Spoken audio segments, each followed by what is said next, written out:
Thank you, Tugboat. Man, Danny wasn't lying. That light is something else. Need my sunblock up here. The 50 kind. All right. What the hell is this? All right.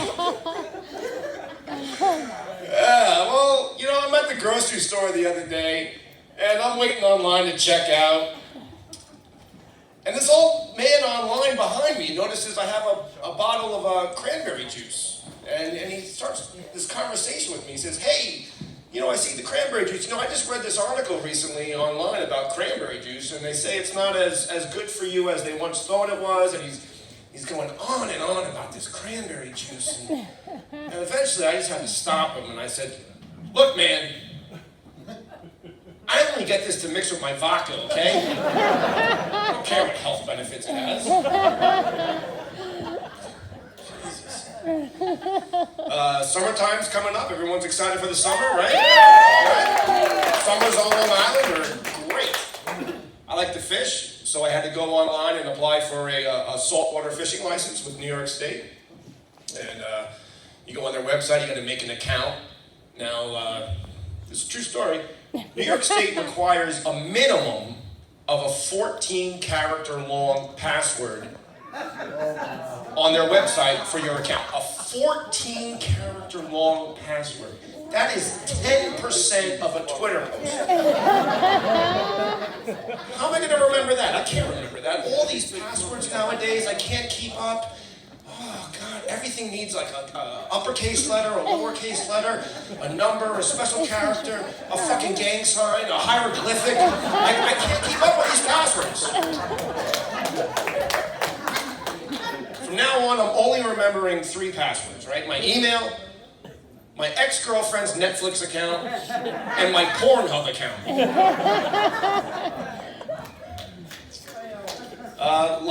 Danny, wherever he is, I can't see shit with this light in my face. Like Danny, I also play on an all-veterans hockey team.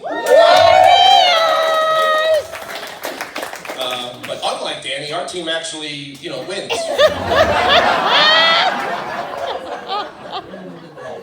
Sometimes. Oh, that's terrible. I have a very important role on the team. I am the backup to the backup goalie. So if our goalie gets hurt, and then the backup goalie gets hurt, they turn to me. And then we forfeit the game.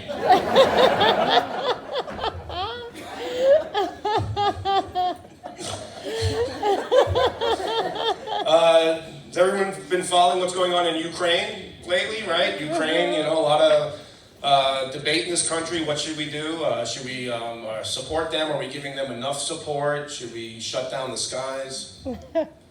My opinion, we should support any country that produced Mila Kunis. Right? Thank you. And maybe that's how we should determine who do we give military aid and who do we allow into NATO now in the future, How attractive are your women? Right? It would make the Miss Universe pageant much more relevant and important.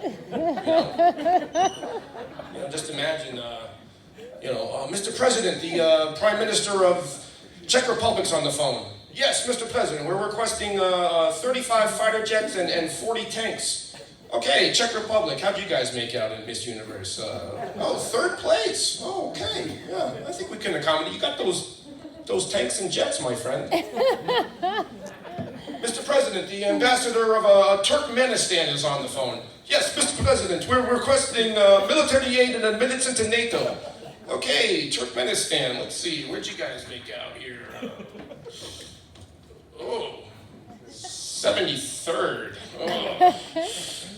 I tell you what, we got a couple hand grenades and a slingshot. Try better next year.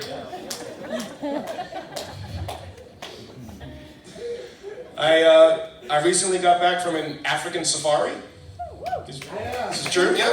Thank you. Yes, it was great. You know, there's a lot of exotic sounding places in Africa. You know, you got Botswana and Mozambique, but we ended up all the way down south. And you know what that place is called? South Africa. That's right.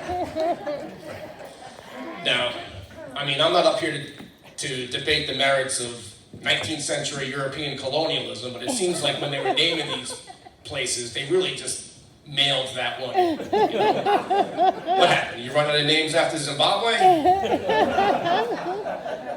Although I do think Turkmenistan is willing to sell their naming rights for a couple javelin missiles and a few hot chicks.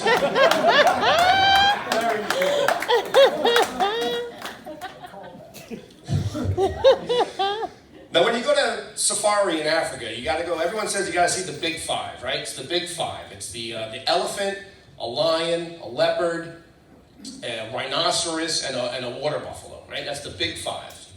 Now, there's also a thing called the ugly five. Okay, that's a hyena, a vulture, a marabou stork, a warthog, and a wildebeest. Okay, so you got the big five and the ugly five, right? Big five and ugly five. It's also what Tugboat Manny calls his last 10 dates. There's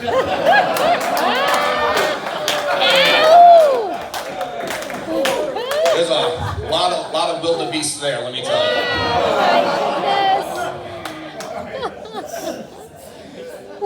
People always ask me, you know, what did you eat there? Did you eat some crazy shit? I said, no, you know, they had regular beef and chicken, you know, but one night at the hotel, they did cook us impala. And, you know, we had the impala, and at the end of the night, the chef, he comes out and he's asking everybody, you know, how was your meal? How was your meal? I said, chef, this was the best impala I've ever eaten in my life. Nothing, huh? Nothing? No? Apparently everybody here on Long Island eats impala all the time except me. See, the joke there is I've never eaten impala, right? Are you following me here, people? Apparently Long Island is an epicenter of impala consumption. Go to the bagel store every morning. Let me get an everything bagel, toasted, scooped out with a schmeckle of impala on it. Yeah, here you go, sir. I don't get it. I'm married. My wife's from the Dominican Republic. Get yourself, son! She comes from a very large family. Everybody in her family, Oh, Jesus. they're all with other Dominicans. Okay, all of their wives, husbands, boyfriends, girlfriends with the wife on the side, all with other Dominicans. Okay. So I go to these family functions with her, and I'm like the only white person for like 100 miles. I'm the first white person to come in contact with this family since Columbus. But she's an excellent cook, and she cooks a lot of great, Dominican food. But she just calls it food. A lot of rice and beans and a lot of plantains. Have you guys seen these things? Plantains? It's basically like a banana's retarded cousin. Oh, I'm sorry, you can't say that word anymore. It's a banana's retarded your uncle's child.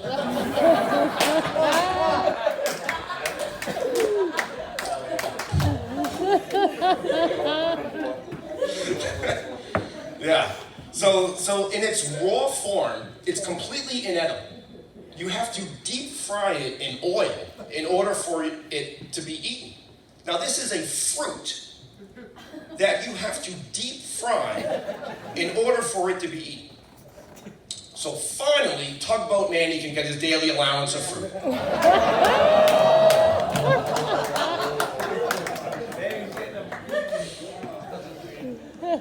My wife's English isn't her first language, but she does pretty good.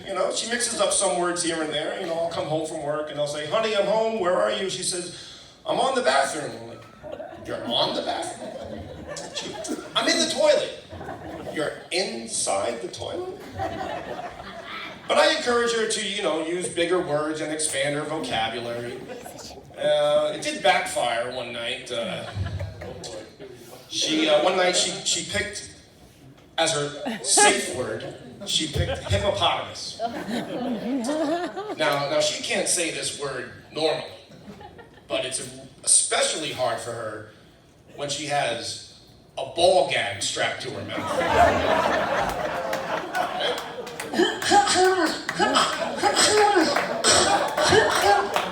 What? What'd you say? Choke you harder. Okay.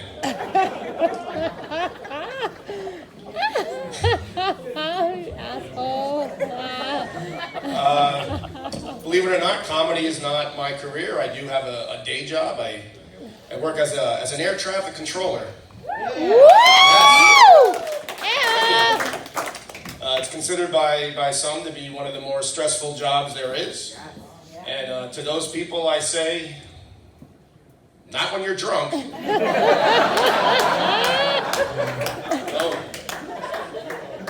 I'll show up to work one day and the supervisor will say, all right, we got thunderstorms moving in. We have a medical emergency inbound. And this other inbound lost an engine and one of their wings fell off. Plus, we need you to train the new guy who we've nicknamed Simple Jack.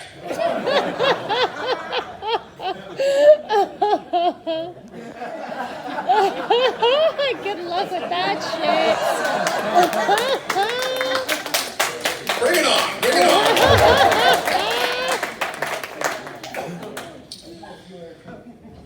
The other day, I had my father over my house for dinner. He's 82 years old, so he came over for dinner. He's also an Air Force veteran. Ew. Yep. And at the end of the night, we were hanging out watching one of these late night talk shows, Jimmy Kimmel or something, and they made a reference to a human centipede. So he asks me, he goes, what's a human centipede? And I go, Jesus, I got to explain this concept of a human centipede to my 82-year-old father? That's got to be more awkward than having the talk with your child, right? So I said, I can't do this sober. So I go to make myself a cocktail, and my father says, hey, I noticed that cranberry juice there, and I was reading this article about cranberry juice. It says it's not as good for you as they once thought it was.